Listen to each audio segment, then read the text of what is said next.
অনেক হাজারি করে আমাকে অনেক ঠান্ডা করে, আমার যে এত কষ্ট।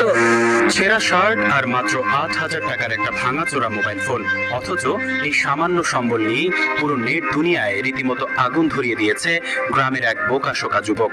চারদিকে তাকে নিয়ে চলছে চরম ট্রলিং আর হাসাহাসি। তার কথা বলার স্টাইল আর গ্রামের আঞ্চলিক ভাষার টান নিয়ে সবাই মেতে উঠেছে বিশাল তামাশায়।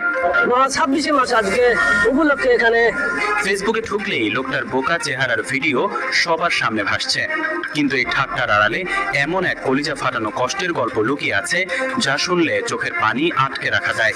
পেটে দুমুঠো ভাত জোটানোর ক্ষমতা নেই বলে যে লোকটার নিজের বউ তাকে ছেড়ে পালিয়েছে, সেই মানুষটাই আজ নিজের জীবনের সব মারাত্মক প্যাঁচ আর বুকের ভেতরের দাউ দাউ করা আগুন চেপে রেখে অবহেলিত মানুষদের জন্য বুক চিতিয়ে মাঠে নেমেছে।